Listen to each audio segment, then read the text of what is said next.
Good afternoon, TEDx community. My name is Charlie Wolf, and I'm with TEDxSpokane on the board of Northwest X Talks that brings TEDx to Spokane every year. With me tonight, I've got Brady Cass, president of Assurus Health, and we just want to recap with Brady his talk from 2016. So again, thanks for being here with us. And I'm happy to be here. Thanks for your talk in 16. Yeah. And we just want to have a conversation about what you talked about, your TEDx experience, yeah, and maybe lessons learned. Sure. Well, just to kick things off, I guess, what was the experience like for you in 16? So for me, this was almost a bucket list thing. I'm one of those weird people who actually enjoy public speaking, right? People who like to fly, people don't like to fly. I love to fly. People don't like public speaking. I love public speaking. So I'm completely comfortable on the stage.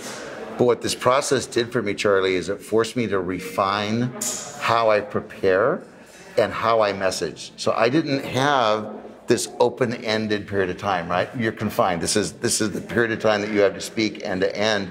And I was paired up with Mike as my speaking coach, and he's a tough coach. He wants to know, what's your big idea? What's your storyline? Have you storyboarded this out? How often have you prepared?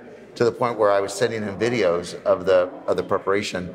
And then I completely cut him off left guard in about 48 hours before the event, complete and change everything up. So what you saw the day of the event was not what Mike had seen in the 6 weeks prior. Mm-hmm. Well, and in that experience, I guess, would you say it's improved your public speaking? Oh, absolutely. Then with that different style? Absolutely, yeah. So I do a lot of speaking for work professionally, and so in that environment, we really try to be prepared and on point with the message. But the discipline I picked up at TEDx to make sure that I actually script things. I'm really good impromptu, kind of quick on my feet, but the discipline of scripting it out, mapping that message out, and really rehearsing that message has been invaluable to me, not just in speaking on the stage, but really if I'm meeting face-to-face with a legislator or a business leader, in that regard. It's been very, very, very helpful. Awesome. Well, I guess, what would you say, if you could speak specifically to the TEDxSpokane experience, was the best part? Yeah, what's the best part? I think the best part for me was, actually for me, the best part was being backstage with the other speakers, right? So the energy was palpable. There were people that were super, super nervous and people that were totally at ease with what they were doing. But just to observe that and watch them get ready to go on stage. When they came back, when you come backstage afterwards, you're just jacked, right? I've done this, I've done well, nobody passed out, nobody threw up on the stage. That was a lot of fun for me to see that backstage, back of house component of it.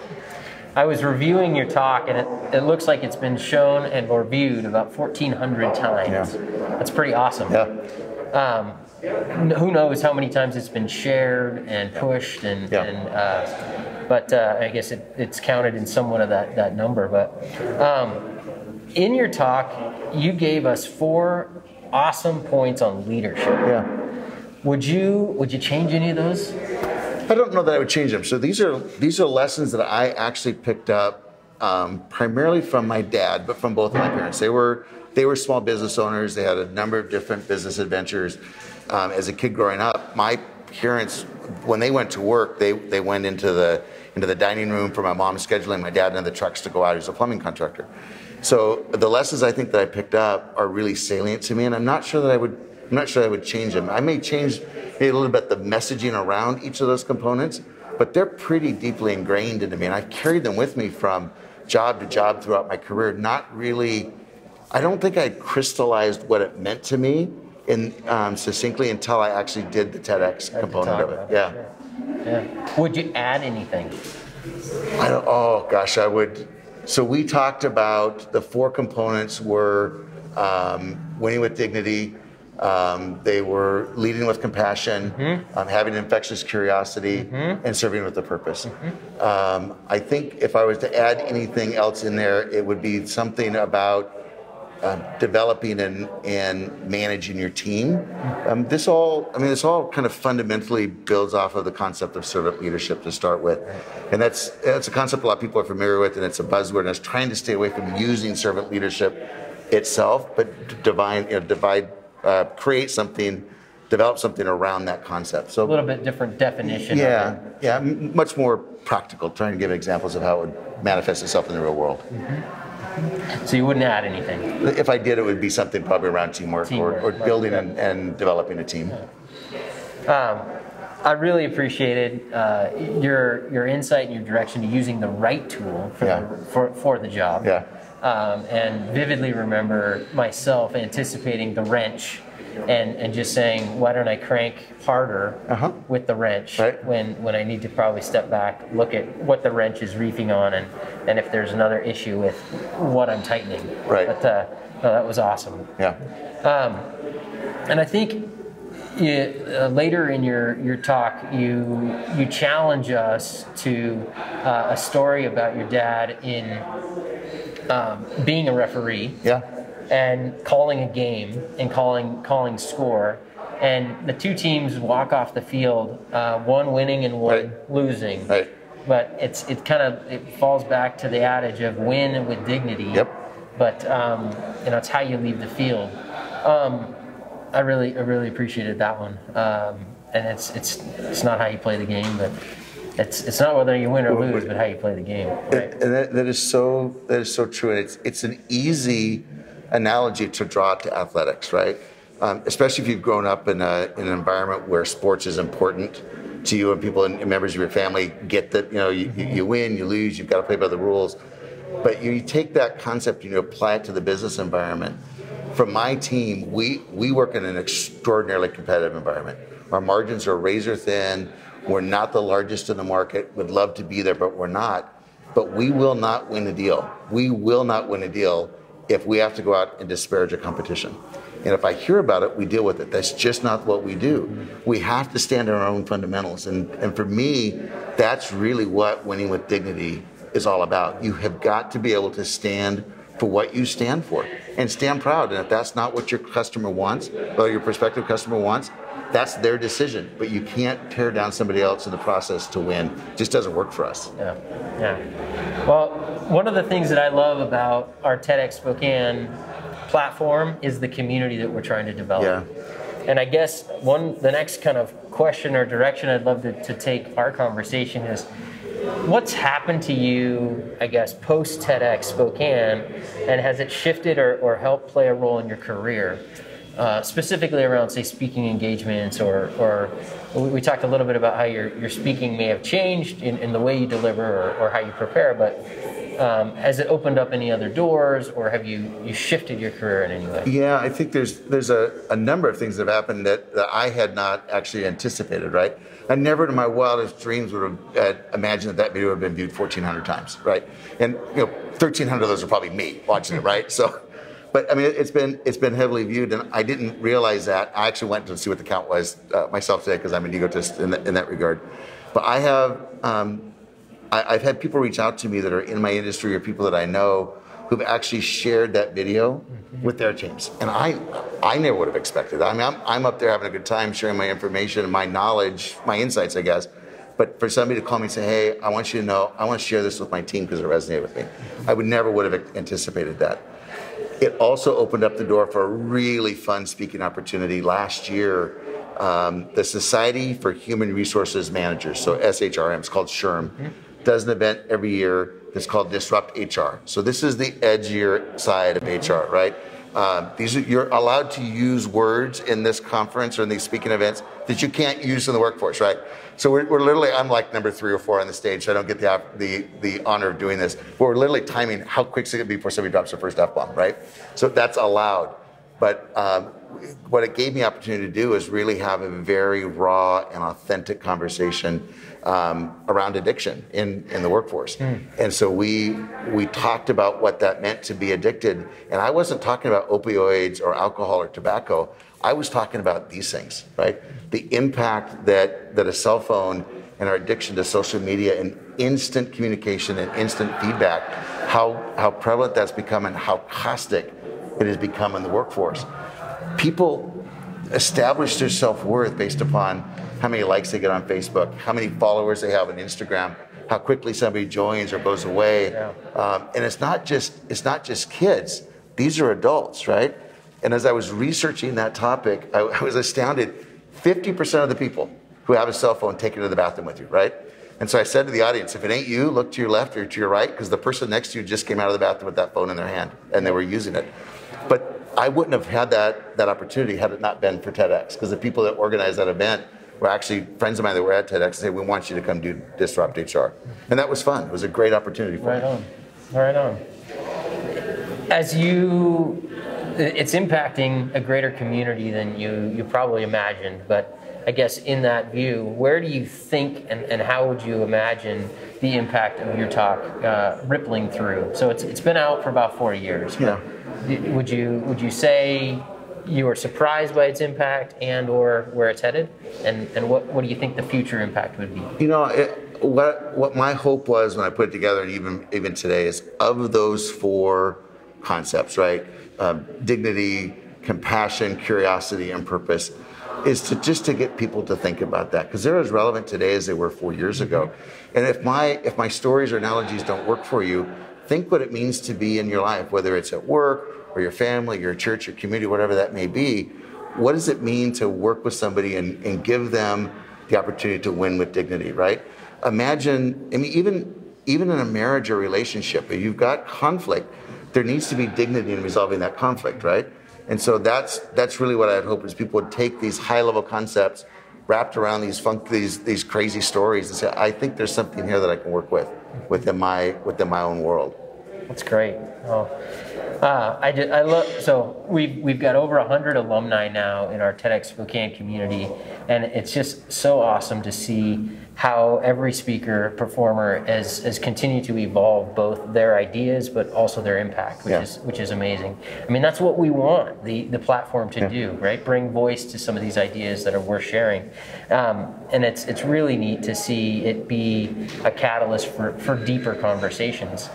Just like you alluded, this conversation maybe in the human resources organization, right. and right. leading in conversation there as well, but. Have you seen, or would you anticipate the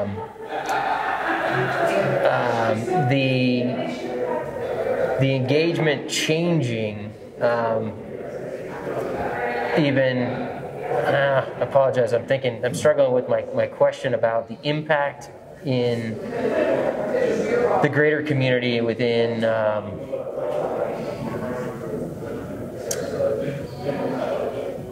Oh, it had more to do with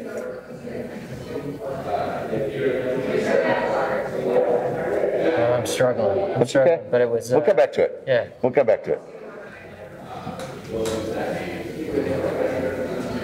Within our alumni community, we see tangents evolve where you find yourself almost actually similar to this human resources experience where it leads to another conversation and those two cross-pollinate. Yeah.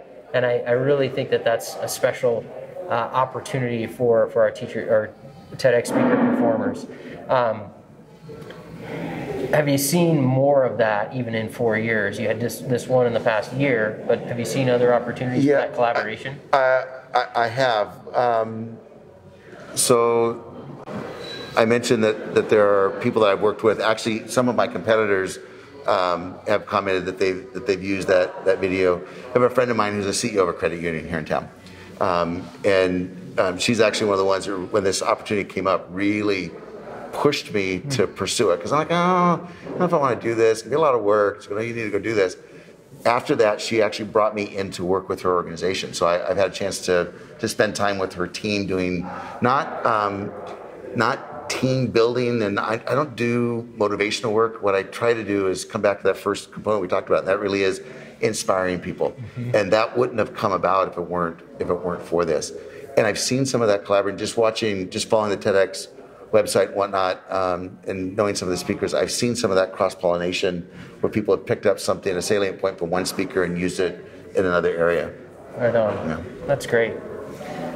Well, I want to, I guess, check in with Haley, and she's been monitoring our Facebook feed, but she may have a couple of questions for us. Not yet? Well, okay. But so it's your chance. If you got questions, type them in. Yeah. No, it's great. We talked, I guess, a little bit beforehand just about how events like this are changing. Yeah. Here we are in masks. Yeah.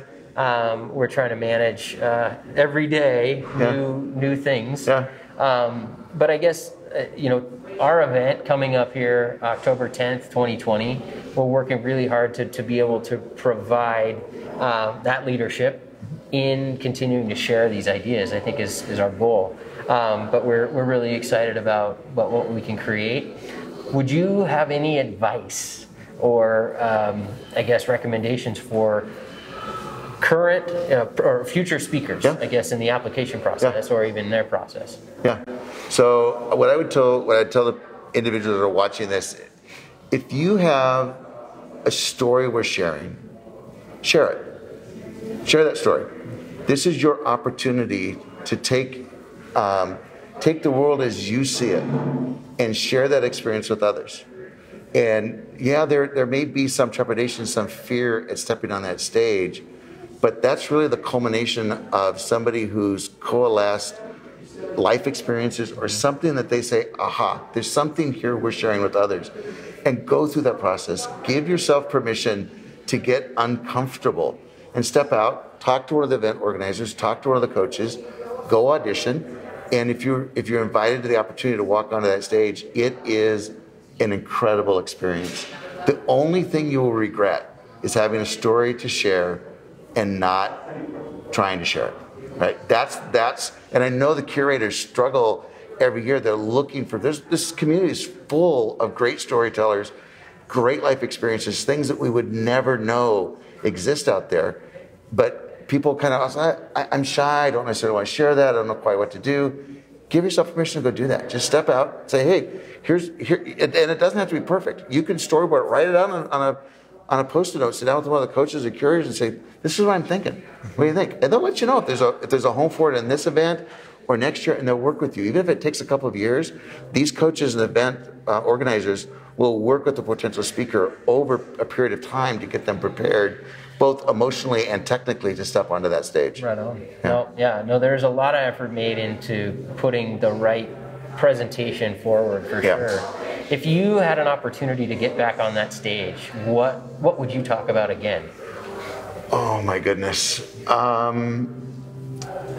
I think what I would talk about, so one of the offshoots of TEDx is actually a business venture that I have been bantering around for some time. Mm-hmm. So, and that's to do this kind of speaking professionally, right? But to work with organizations or individuals at a little bit different level. I would probably speak on the area of inspiration, right? And what can I do to help people make a meaningful impact to their lives? In one of four areas, right? So can I inspire somebody to make an impact to themselves, to their family, to their community, and really to the world at large? What is going to be your legacy, right? That can be as simple as an educator helping kids learn through this crazy environment right now that we're all living through COVID. It can be it can be helping somebody be inspired to take the next leap in their education or their career, or to buy a new house, or whatever that may be. For me, there's a definite difference between inspiration and motivation. I want to inspire. I want to help people dig deep within themselves to pull out these little things that kind of nod our heads, right? And they whisper in our ears going, there might be something there. I want to help them pull that out. Right. You have to find your own motivation. You've got to find that spark that makes you go do it. I'm going to help you find it and cultivate that, those seeds. And really, it's yourself, it's your family, it's your community, and then the world at large and the legacy that you leave. That's what I would speak on. When it's spot on. I think that's a great direction. When you think of TED Talks, what do you think the role of a TED Talk is? I think the role of a TED Talk is to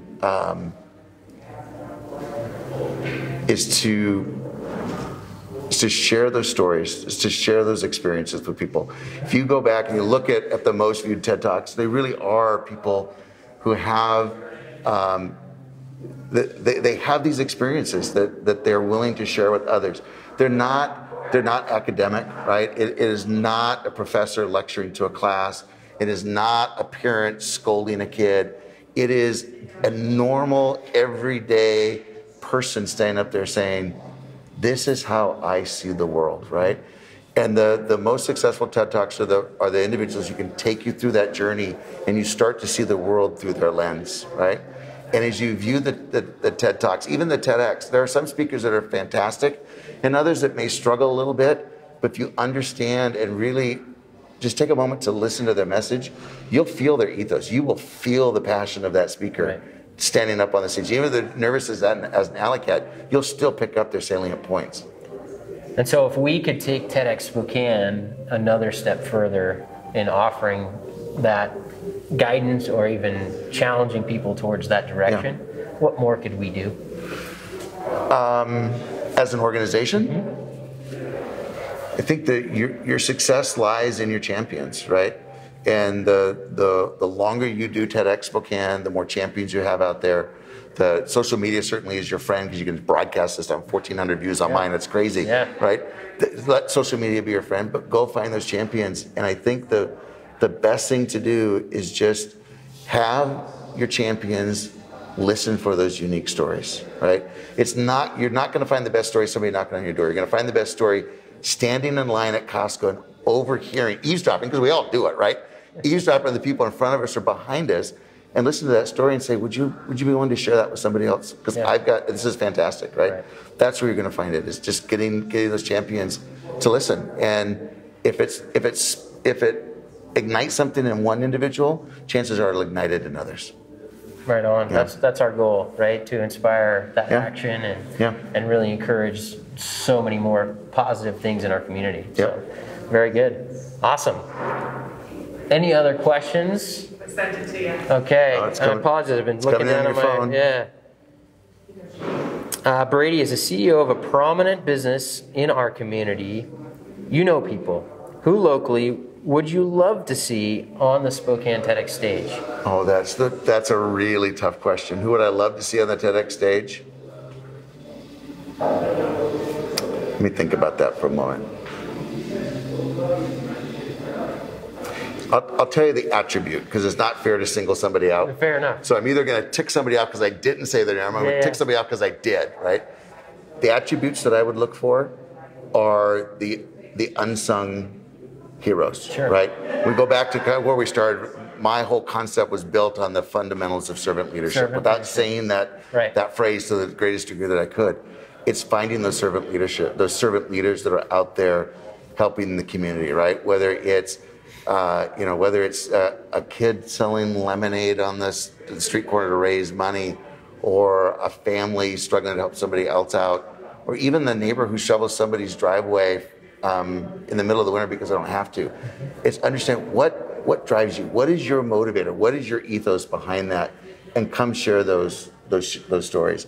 There is a lot of really cool stuff that goes on in this community that people don't know about, and at the same time, there's a lot of scary stuff that we don't talk about, right? We don't like to have those tough conversations around homelessness, food insecurity, drug addiction. That's all very real in this community, and we tend to shy away from it. So it's finding those champions that can bring that story forward without scaring the daylights out of people, but making it very real about what it means to drive down 3rd Avenue or 2nd Avenue in downtown Spokane and understand the challenges that are going on those street corners with those individuals. Because every one of those people that are struggling is a human being, right? So what are we doing to help those human beings? Those are the stories I think that need to be told on the TED stage. I get one more. I again apologize for looking at my watch while I'm trying to participate in this. No worries. But it came from Facebook, and I apologize again if I don't quite get the question correct. But the idea is, how important is it to have a personal vision to inspire others? But it's how important is a personal vision to inspire others, and personal vision was in quotes, like it's driving you, driving a person, driving their success, or driving their accomplishments. So for me, my personal vision at trying to inspire others, to me it's really clear, right? It's being able to help water those seeds and cultivate that crop of opportunity that resides in an individual. For somebody else, if they're looking to, how do I get inspired? How do I find that? I think the vision doesn't have to be complete, right? You don't necessarily have to know the endpoint. Life is a journey, right? It is not a destination. We are continually evolving and learning and becoming through our entire life process, from our first breath to our last, right? And so I think your vision is, it can be something as simple as, I want to feel different when I'm done, right? Or I'd like to make a difference here, or I really want to try something. That's okay. That's where your vision can start. And then as you begin to go through those steps sequentially and trying things with some success, some failures, you can begin to refine that. But I don't think it's necessary to have the complete end picture, right? Even an architect starts with a blank piece of paper and an idea, right? And over time, as they sketch it out, what becomes built at the very end is very often very, very different than what they started with, just in that conceptual standpoint. What I hear there is not, it's an iterative process. You develop it as it goes, but just jump in, try it. And as you try and you volunteer for something, or you get engaged in something else, that ultimately the path will arrive, and you stitch those together, and it will be your path. And I think it's important that people, all of us, and I'm guilty of this, but as individuals, it's okay not to be perfect at something, right? It's okay to have failures along the way, right? It's okay to have fear at trying something different. That's all very normal. But I somewhat blame these things, right? The whole social media craze kind of comes back to what we talked about at Disrupt HR. This is what you see on these things is a false sense of reality, right? People don't post the challenges, for the most part, the real raw stuff that's going on in their families, right? Or in their lives. They post the beautiful meal, right? They don't post the three that preceded that were burnt, right? Or and this is a true story, the 3 Thanksgivings in a row that I tried to serve my family, either undercooked or completely toasted turkey, right? I don't post that. What I post is the picture of Thanksgiving dinner that I bought at Albertsons that was still a failure because all the side dishes were horrible. But it's false, right? And so we have to recognize that it's not always perfect. It's okay to trip along the way. It's just how we learn. I saw one more as I was checking my watch too. I think that's spot on. It's everything isn't 100%, even though we're fed this false reality. And I think it ties into our blatant force to deal with reality right now in COVID. And as we work through COVID, how can we, or what role can TEDxSpokane play? And what should we be looking at and communicating more effectively in light of our current situation with COVID? So in my talk, it's going to sound really, whatever term you want to put it, I actually talked about having an infectious curiosity, right? So 2 really strange words we stitched together in terms of a pandemic. I think TEDx provides a tremendous opportunity for creative thought. It is a safe environment to throw really strange, quirky, funky ideas on the wall and see what sticks, right? Who would have thought that 90 days ago, so in our business we use telemedicine, you can get a doctor's visit online and whatnot. They were not very well adopted. Today, it's a way many people are receiving care. They're texting their physician, they're doing telemedicine, home visits are coming back. Those are things that are just kind of in this evolutionary process. What TEDx provides is a safe environment for somebody to say, I have an idea and I want to share it with you, right? Again, we go back to the prior conversation. It doesn't have to be fully baked. This is something that may work. I mean, we're sitting here having a conversation with masks on, right? Is there a better way for people to be able to communicate and still be, can this be clear or whatever that may be? There's going to be a tremendous amount of innovation and creativity that comes out of this period of time. It's not all dark. It's not fun, certainly. But there's going to be some really cool stuff that's born from the creativity. Very good. Additional comments. Yeah, there are two similar questions that came in from Facebook that I was able to pull off. But one, the first one is, and it had to do with your favorite or inspirational talk, even during through TEDxSpokane that you've seen, and maybe or your favorite or more inspirational talks that you've seen out of the TED ecosystem. TED ecosystem, yeah. I was really touched by Ryan. Is it Barrett? He's a physician, right, and does the Magicians Without Borders. Oh yeah. And it wasn't that he was a magician, and it wasn't that he was a doctor. It's that he was a young man who was going across the globe to make an impact. And what I found, what I was really captivated by Ryan was his unbridled enthusiasm. Man, this dude gets it, right? He's in medicine to help people. He's not in medicine to make money. And he'll do well as a physician, there's no question about it. He's in medicine to help people. He does magic to captivate people, and he can blend those two messages together. And to me, that's absolutely just, pardon the pun, it's absolute magic. I enjoyed his enthusiasm, his energy on stage and backstage, and I followed him on Facebook. To me, it was kind of the epitome of somebody who has found a way to connect a passion with purpose in their life. And it was marvelous. Right on, right on. And how about globally, I guess, a TED Talk that you prefer or you? There are a number of them.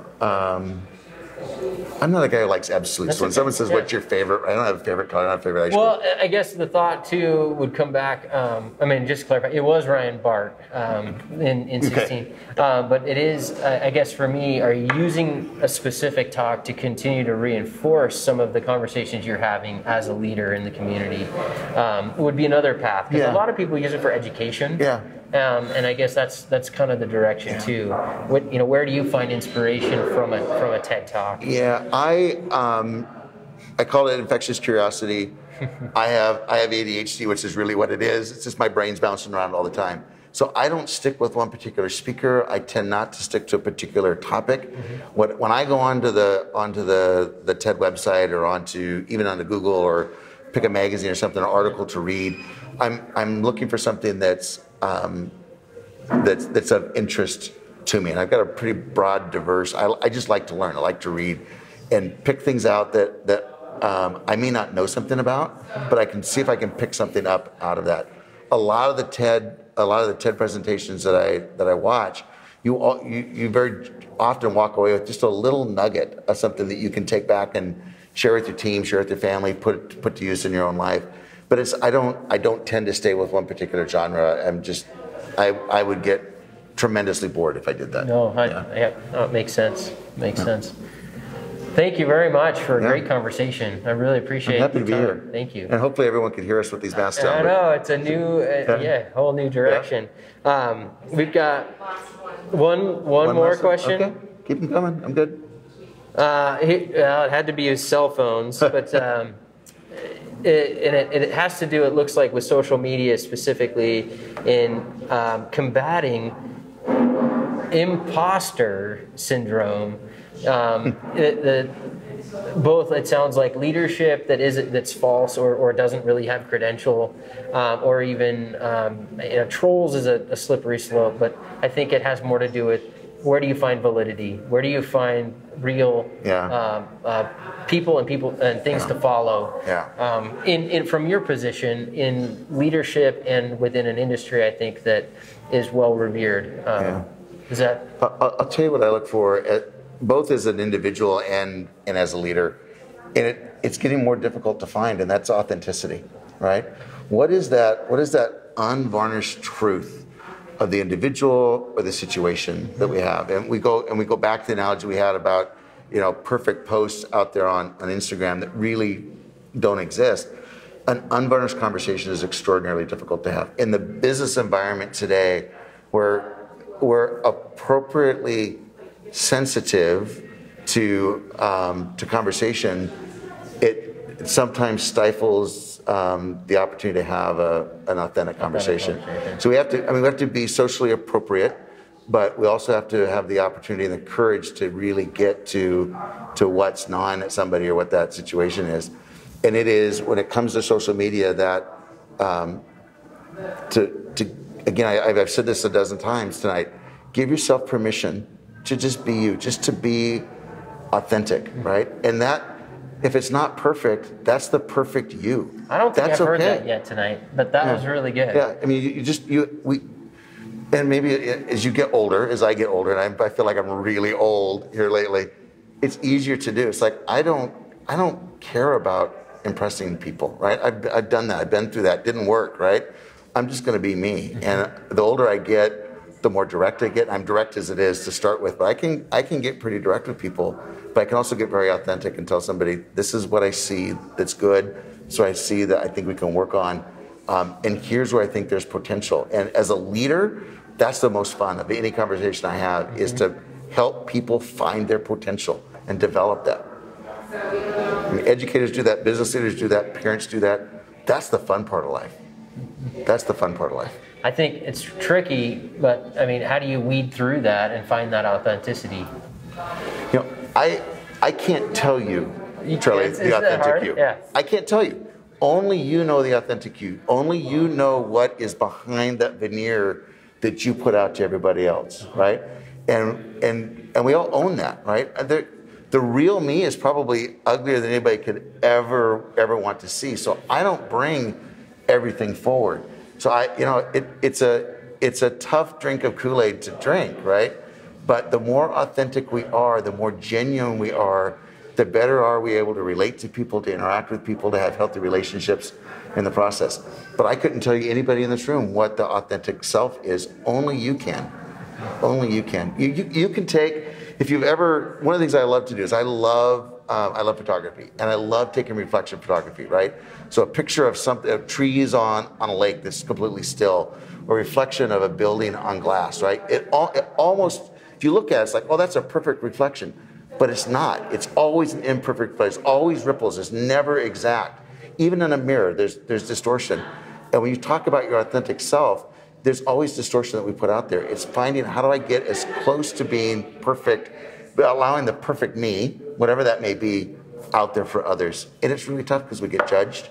We're as a society, we're dealing with that today. I mean, it's very raw emotion around treating individuals as they are, as they, where they stand. And that's part of being authentic. Awesome. Great conversation. Okay. Thanks everybody for tuning in and participating with us. Haley, did you have any words that we needed to add to, besides our 10/10/2020 event and tickets, that are any other words? Main event, October 10th, 2020. We are going to have an event for sure within the guidelines of the state. That may be attendance of 50 people. It may be multiple events or multiple venues. We're still working on that, and we would love your input if you've got some really exciting ideas to help us create the most effective event and presentation for TEDxSpokane. So that's where the curiosity will serve you well. There you go. Find a creative way to do it. We're looking for partners or sponsors on that as well, but tickets are on sale. And we encourage you to check in on TEDxSpokane.com and tune in again for another salon that we'll have, I believe, in July 20... TBD. Okay. So mid-July, we're working on another salon, hopefully with another great speaker like Brady Cass. Thanks, everybody. All right. Thanks. Thank you, Charlie.